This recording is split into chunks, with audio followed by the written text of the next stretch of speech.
ઘનશ્યામ મહારાજની જય, હરે કૃષ્ણ મહારાજની જય। અક્ષરવરડીથી આથમણી બાજુ ઉગમણા બારની એક વસરી હતી। એ વસરીમાં એકવાર વેદી ઉપર મહારાજ ઉગમણા મુખારવિંદે બિરાજમાન થયા અને સગડીએ તાપતા હતા। સગડીમાં ફરતા ફરતા સુખડના જાળિયા ચીપિયા વડે મેલી અને એનું તાપણું કર્યું હતું। એ વખતે કોઈ હરિભક્ત લક્ષ્મીબાગથી આવ્યા ને તે સુંદર 4 મૂળા મૂક્યા, મૂળાના કંદ સુધાર્યા અને એના પતિકા કર્યા। પછી એમાં મીઠું જીરું વગેરે હવેજ નાખ્યો અને શ્રીજી મહારાજ જમ્યા। થોડી વાર થઈને પછી મહારાજ કે અમારે પેટમાં બળે છે, માટે ભજનાનંદ સ્વામીને બોલાવો, કેમ કે કાંઈક ઔષધ કરે ને તો પેટમાં બળતું મટે। મોટી બા કે મહારાજ એનું ઔષધ હું જાણું છું। મહારાજ કે તમે જાણતા હોય તો તમારું ઔષધ લઈ આવો। પછી થીનું ઘી અને ધોયેલી સાકર લઈ આવ્યા। રૂપાના વાટકામાં થીનું ઘી અને સાકર મેળવી અને એનો ગ્રાસ કરીને મહારાજ જમ્યા। પછી મહારાજને પેટમાં બળતું મટી ગયું। મોટી બા કે મહારાજ ઘીમાં એવો ગુણ છે જે ગરમીને મટાડે અને વાયુને પણ હરે।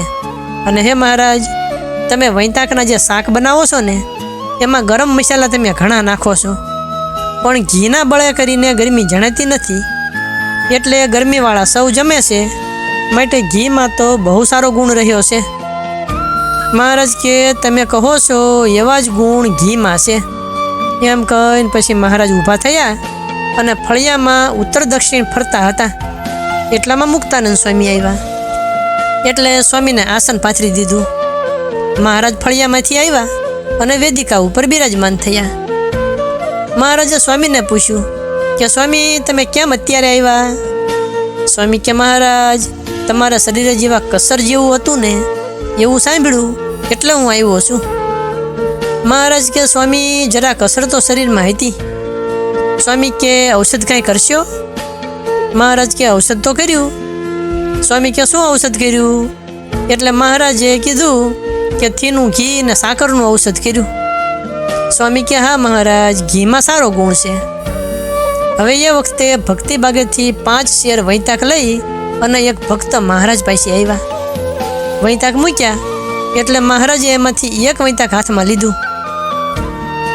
એને જોઈને મહારાજ કે વૈતાક બહુ સારા છે। એમ કહીને મહારાજે ઘણા વખાણ કર્યા અને મહારાજ કે લ્યો હવે આપણે શાક બનાવીએ।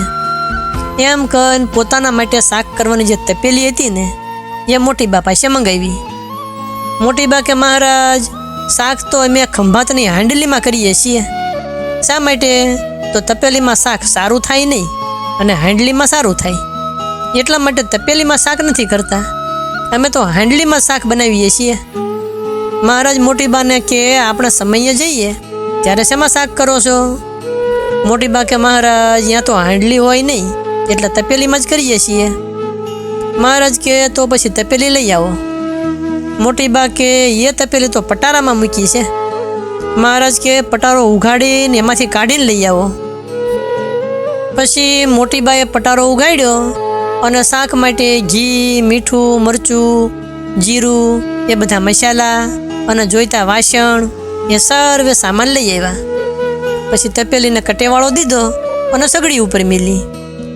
મહારાજે વૈતાકના ટોપકા ઉતારી અને લીંબવા ચીરું કરી અને શાક સુધાર્યું।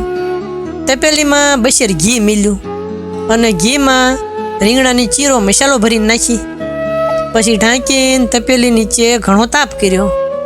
થોડી વાર થઈને એટલે શાકની વરાળ હાથમાં લઈ અને સૂંઘીને પછી મહારાજ કે હજી તો શાક કાચું છે। એમ કહીને મહારાજે શાકની વરાળથી 3 વાર શાક તપાસ્યું। પછી છેલ્લી વારે તપાસ કરીને એટલે મહારાજ કે હવે શાક સડી ગયું છે, માટે ગોરસ અને ચણાનો લોટ લઈ આવો। મોટી બા કે બહુ સારું મહારાજ, લ્યો લઈ આવીએ।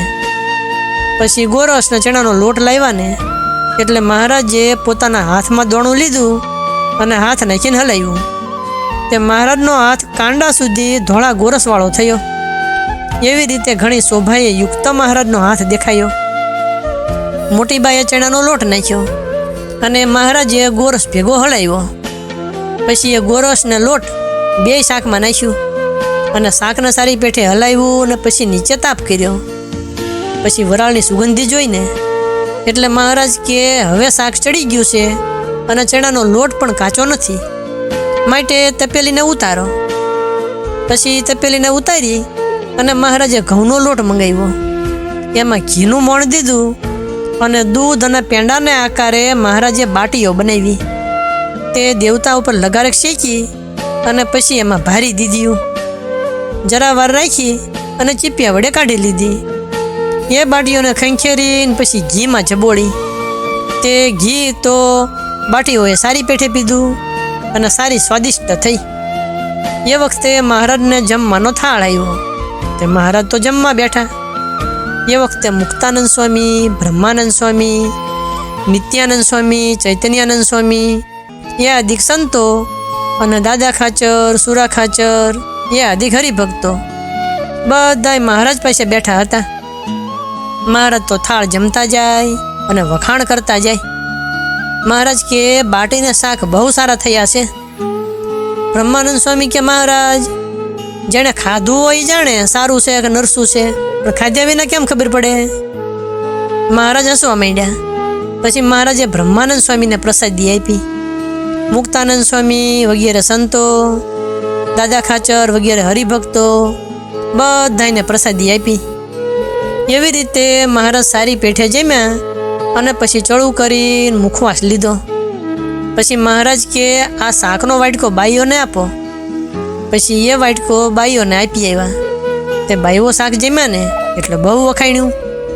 મોટી બા અને લાડુબાઈએ કીધું કે આપણે શાક તો કરીએ છીએ, પણ મહારાજે જે શાક બનાવ્યું છે એવું ક્યારેય થતું નથી. એમ કહીને મોટી બા કે લક્ષ્મીજી જેવા શાક બનાવે તો પણ મહારાજના જેવું સ્વાદિષ્ટ ન થાય. કેમ કે શ્રીજી મહારાજ તો સર્વે રસના પ્રવર્તક છે, માટે એમના જેવું શાક તો ન જ થાય. એવી રીતે શ્રીજી મહારાજ સર્વેને આનંદ પમાડતા હતા.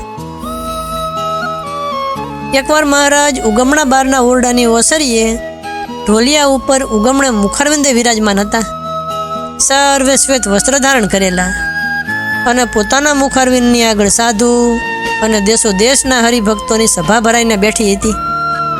એ વખતે વાંકિયાથી મોકો ખાચર આવ્યા. ત્યારે એમની સાથે એમના દીકરા ઘેલો ખાચર એ પણ આવેલા. તે મહારાજનો દંડવટ કરીને પગે લાગીને બેઠા. મહારાજે એમના ખબર પૂછ્યા અને ઘણા વખાણ કર્યા. મહારાજ કે તમે તો અમારા અનન્ય ભક્ત છો, પણ તમારા દીકરા ઘેલો ખાચર છે ને એ પણ બહુ સારા ભક્ત થશે અને મંદિરની ઘણી સેવા કરશે.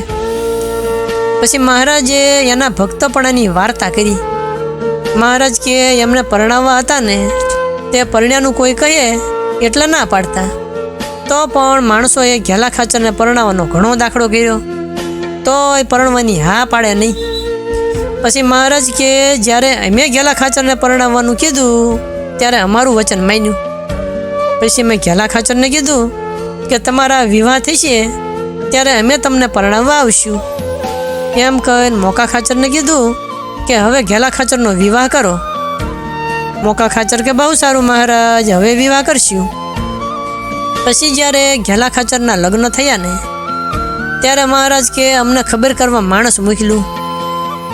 મહારાજ કે થોડોક દિવસ હતો ને ત્યારે અહીંથી ચાલ્યા તે રસ્તામાં તો મોડું થયું. મોકો ખાચર ઘેલા ખાચરને ફૂલેકે ચડાવવાની તૈયારી કરતા હતા.